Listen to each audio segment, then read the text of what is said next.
just read Darkome by Hannu Rajaniemi. I think it's Darkome as in like genome, but with it's a gene, it says Darkome, I think. So this was a hard book to get a hold of. I don't think it's published in the US yet, so I had to get a copy from the UK, which made it kind of expensive. But I grabbed it because Hannu Rajaniemi, he wrote my favorite sci-fi series, the Quantum Thief trilogy, the Jean-Luc Lambour trilogy. He also wrote a book, Summerland, which I read, which I didn't really enjoy as much. This one I'd place in between Summerland and the Quantum Thief trilogy. Really cool world, really great vibes. Doesn't have that, I don't know, I just really love the Quantum Thief trilogy. So I read this one just after reading Siddhartha Mukherjee's The Emperor of All Maladies and The Song of the Cell, which I read because of this book. So when I bought this book in the acknowledgements, I don't know why I decided to read the acknowledgements to the book before I read the book, but it specifically calls out those Siddhartha Mukherjee books. And those books are, The Emperor of All Maladies is directly cited in this book, directly referenced, I should say. And Siddhartha Mukherjee by name is called out in this book. And like he's like a real person who writes nonfiction, and this is a work of fiction. But he is mentioned as sort of a known writer in this futuristic world. So this is a biopunk book, I would call it. I haven't read biopunk before, but it's very much cyberpunk. It has a cyberpunk feel to it. The world feels very William Gibson, very Neuromancer. But instead of sort of a digital world that's being hacked and controlled, it is a biological world, a genetic world. So this book takes place in the late 2030s, early 2040s, and it involves this one mega corporation that has sort of total control over immunity, the human immune system, and developing cures to diseases and vaccines and whatnot, and a sort of an underground, gray area, semi-legal, anarchic sort of group of people who are also trying to help people with disease and hack people's biology and that sort of thing.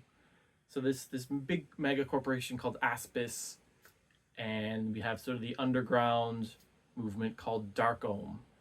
Now, it's not fully explained what Darkome is, but it's an underground movement. It has sort of physical manifestations of sort of communes where people live and practice their sort of biology. There are also sort of digital Darkome, almost like subreddits or Discord channels where people, it's kind of like dark web style, can communicate and access lab equipment and share ideas and stuff. This book was also very much influenced by the pandemic. It had to have been. So it was just published last year, but historically, in the book's history, the 2020s started out the decade of plagues, which started with the coronavirus and then led into a whole bunch of other plagues, which were sort of engineered by humans and by bad actors for terrorism and for different reasons. And that's why this Darkome came into being as people who are genetically engineering and creating these mRNA vaccines to quickly combat all of these diseases. And this mega corporation Aspis doing the same thing. So in this world, not everyone, billions of people have these things called these Aspises, which are these things they put on their arms, and they will they're constantly reading the bloodstream, and when they detect a virus, they will read that virus's DNA or RNA and produce mRNA to counteract that, to produce the antibodies, to produce the proteins or whatever to counteract that disease. And Aspis is in control of these, so they're constantly rolling out software updates whenever there's a new disease or a new variant or whatever, so that people are automatically getting immunity to it. Which sounds great, but people are concerned about a mega corporation controlling their immunity, basically. And so Darkome is doing the same thing. It's trying to create its own, not its own version of the Aspis, but its own mRNA vaccines to combat multiple different diseases and problems. And Darkome was sort of founded by a bunch of people that go to Burning Man and a bunch of like artists and free thinkers and, like I said, sort of semi-anarchists and whatnot, that sort of vibes. The language in this book, it's kind of this like Hannu Rajaniemi did this as well in The Quantum Thief, where there's a lot of, not a lot, but there's like some sort of internet slang and stuff that he puts in to try and make it sound cool and like cutting edge. But sometimes it works, but sometimes it's also like things your dad would say in 2010, like a boss or epic or leet, like that sort of thing, which is kind of funny, but it's not bad. Anyway, so the main character in this book is Inara Reyes.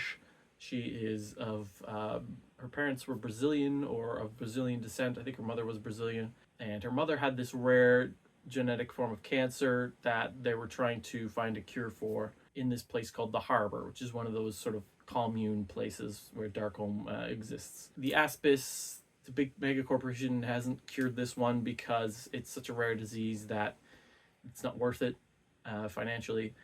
And Inara herself also has this disease because it's genetic. And at the start of the book, it's revealed that her mother died, some sort of autoimmune response from the vaccine she was trying to give herself. It's revealed later that it's because of Inara. She had made some sort of mistake in making the mRNA circular and whatnot, and that's what caused her mother to die. And so her relationship with her father is strained. It's not strained. It's awful. She's got a lot of issues. This main character. She hates her father. She's really horribly mean to him.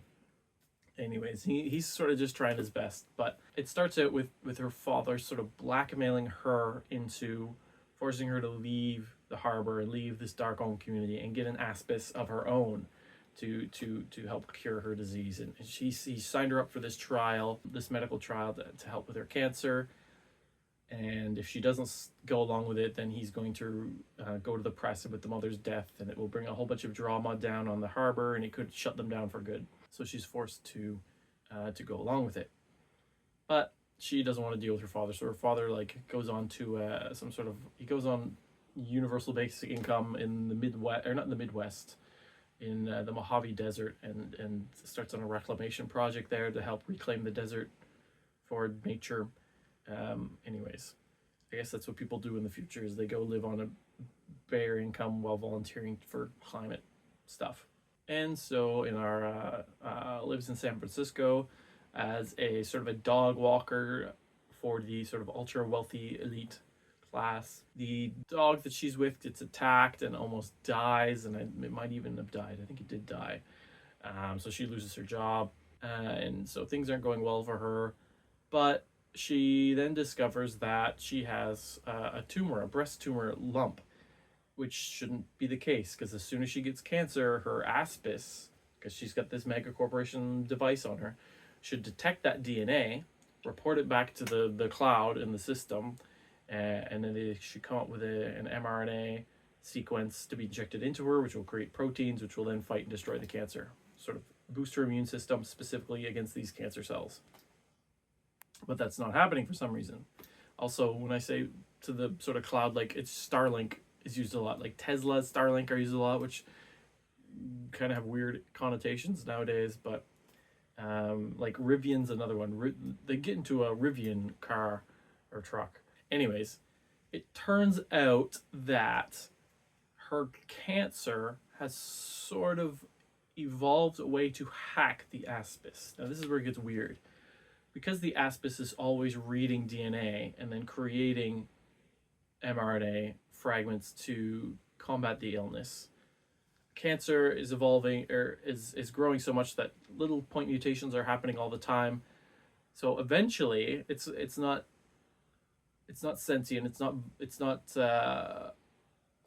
active. It just happens to evolve one cell that produces DNA that the Aspis cannot pick up on, just because of the sheer numbers. Statistically, there's going to be some that the Aspis doesn't pick up on. Those ones that the Aspis doesn't pick up on are obviously not going to get cured because it's not picking up on those. So those ones will continue to grow and spread, and those are the ones that will remain. And so that's the weird way that the biology of her cancer has somehow hacked this device. So she thinks like, wow, this is great. I can do so many things with this. I can like jailbreak one of these Aspises, and then everyone will have access, who has one will sort of be able to use it to cure themselves, but without the corporation's overlook and without the corporation being in control. And she's really excited. So she posts this online. At the same time, she posts her sort of jailbreak. The company itself reveals that they are going ahead with some sort of project where people can develop their own medicine and do tested, safe clinical trials, and sort of this weird halfway between the corporation having all the power and the people having all the power. The corporation is going to create this platform, this API that people can use to create their own cures for diseases. And so her reaction is kind of overlooked, but this one guy notices it and gets a hold of her. And he's sort of like the overarching bad guy of the plot. So we think that the evil corporation is going to be the bad guy, but it's really this sort of underground guy.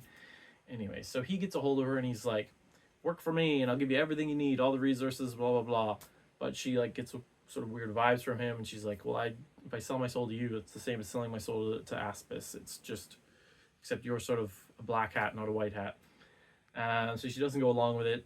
Instead, she decides to just go to the company and reveal all the information she has, and reveal about this cancer that's causing a way to hack into the Aspis.